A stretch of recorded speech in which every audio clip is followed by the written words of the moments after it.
The real you is the version of you that has everything that you desire. Everything and anything else is just a counterfeit version of you. The version of you who you may be right now that has all the limiting beliefs and doesn't believe that you can have what you desire is just a mask. You don't have to fake it until you make it. You just have to learn how to take off the mask. Sometimes the mask feels so real. Feels so much realer than anything else. It makes you second guess. It makes you believe the opposite of what's true. How can you see through the mask, let alone take it off? First thing I have to emphasize, have a lot of compassion for yourself.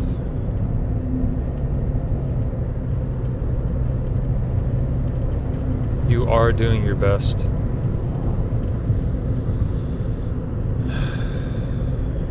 And I know it's frustrating to not necessarily be where you want to be. But the goal is to be not where, but who. And if you're wearing that mask, then, well, put two and two together. Be patient with yourself. Understand that this mask has been here and your body has been conditioned to wear it.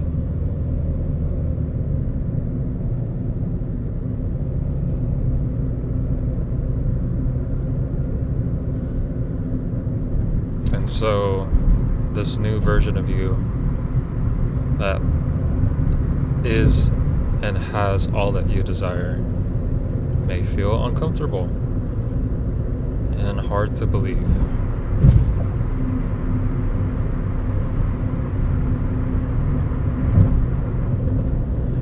I was at a point yesterday, it's kind of like a reoccurring thing, or it has been, I don't know about now,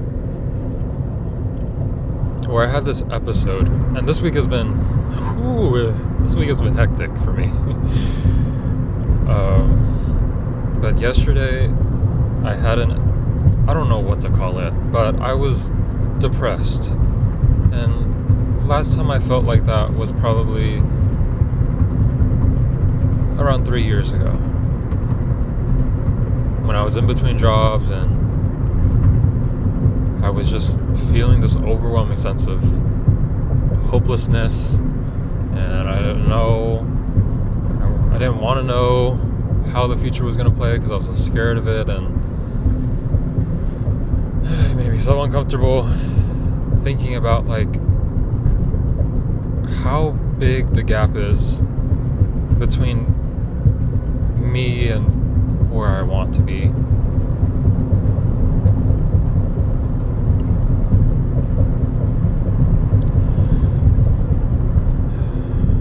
But I just wanted to share how I was able to alchemize those heavy feelings. Oh my God. Into feelings of power and freedom and all of the above. I'm grateful that I know what I know now because I was able to actually turn that experience into something that benefits me, into my advantage.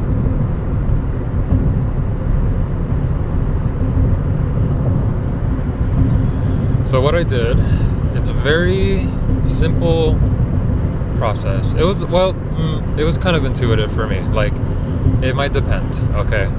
But lately, whenever a negative emotion comes up, or just something that's very opposite of who I want to be, I let it play itself. But I remember that I am observing it. I try to make some sort of separation with it and just become aware that it's kind of, I kind of view it as like a separate entity. because it is. Or at least it helps to think that those negative beliefs and limiting beliefs are separate from you. Anywho, I do this all in my journal. It really helps, journaling, writing these emotions down and thoughts really help me see them on a piece of paper and separate from them. So that's just what works for me. So I write them down in order to face them and to see them in their full glory.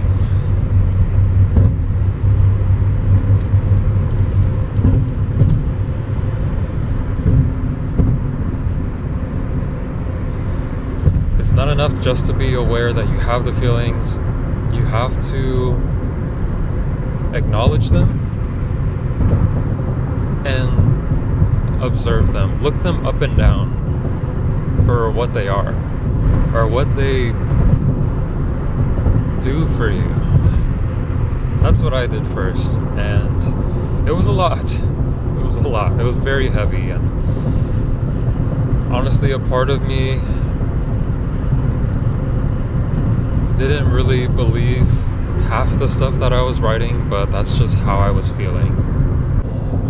I think I'm still learning the process to how to process. Wait, what the heck? I'm still learning the procedure on processing these negative emotions.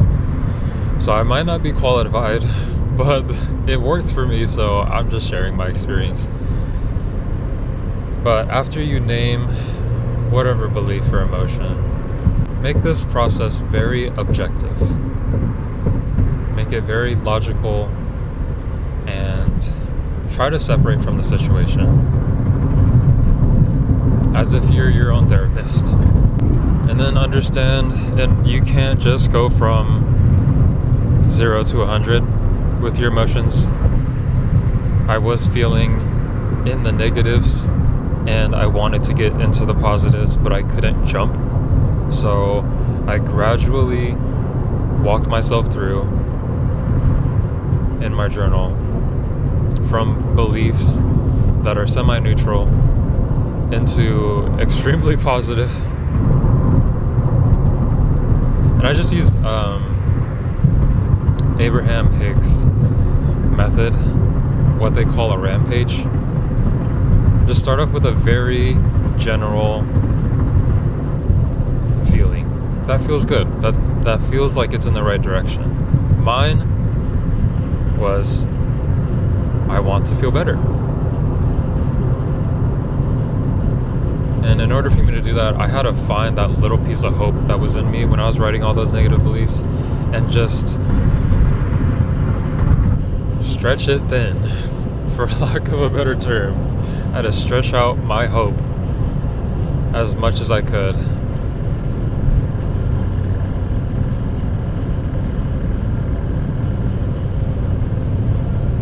Another thing to keep in mind, other than being compassionate with yourself, is to have this deep sense of rooting for yourself. You want and understand that your life is meant to be better, and that you deserve better. Everyone deserves better. You especially. You deserve a better life. Sorry, I have to change lanes. I knew that I deserve a better life, and I don't deserve to be thinking and feeling this way. It's not doing any good to me, and I know it's not who I really am. So yeah, I started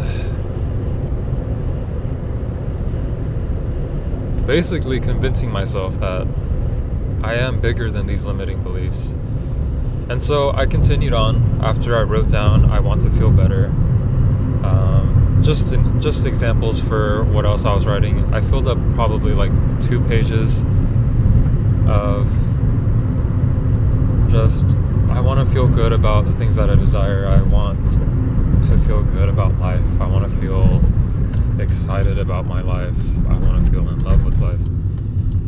I want to feel good about wealth.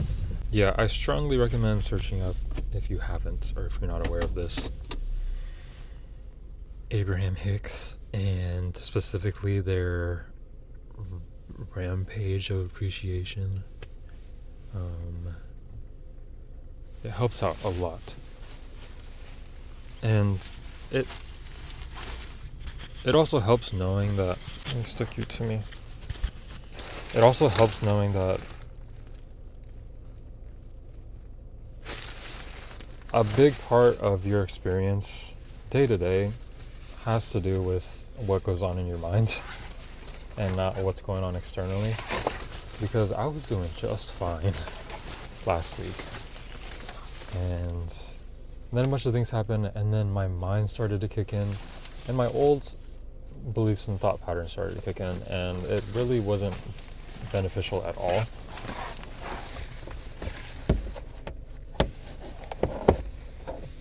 And I knew that. I knew at a deeper level that my thoughts really predict the way I perceive life. So I wanted to take advantage of that. I have to go inside, so I have to continue what I was saying. Later, hopefully I can remember what I was talking about. I'll probably write it down so I don't forget. Is the screen dirty? Oh my god. I don't completely remember what I was talking about. Hold on, let me turn on noise cancellation mode.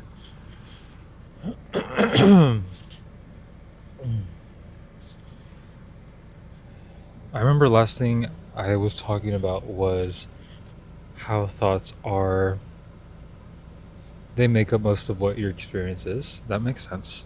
That makes sense to me. Where was I going with it? I think mainly that when I was able to get myself into thinking thoughts that I can believe that are positive and benefit me in my future, that's when I start feeling more powerful and things seem less crazy. Life seems a lot more easygoing. It's easier to trust. It's easier to move through life. I went into a dark place yesterday. I don't really remember what I was talking about earlier. I think I was telling you basically how to alchemize that energy into something that's working in your favor. Going through what I experienced recently, it has taught me to honestly look forward to these kind of depths. And I know that makes me sound crazy, but I also heard this little bit of information earlier today. One, it allows me to face any demons or just limiting beliefs and look them up and down, like I said earlier, and recognize, like, I don't identify with this anymore. This is not who I am. This is not who I want to be. So I'm glad that they are coming up because it's allowing me to feel them and release them. So, and like heal them. And the second thing was,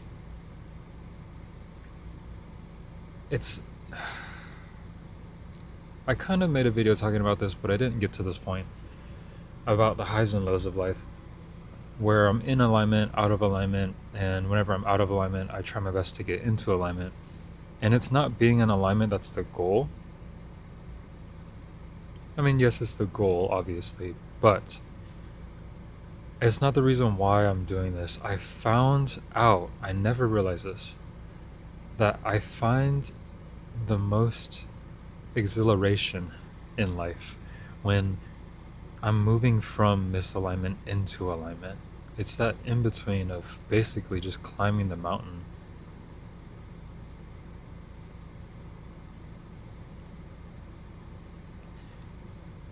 And there was an analogy where it's just like, you enjoy food when you're hungry and not when you're just eating all the time. Has the camera been slowly turning? That's okay. Is it like vibrating? Oopsies. But I just thought that was so interesting to think about in that way, because it is true. Like, I do enjoy when I finally get into alignment, but it's not the alignment itself, it's the it's the process. And that just makes me appreciate a lot more of just like everything that I go through and not be so resistant to being in a low point, or because I don't know, I just know and trust myself enough that I am well equipped to get back where I want to go.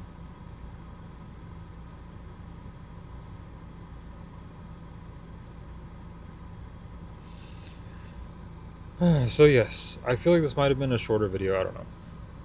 But I just wanted to share my process and how I've been recently having to and enjoying alchemizing any negative thought patterns and beliefs and feelings. I've been going through it, and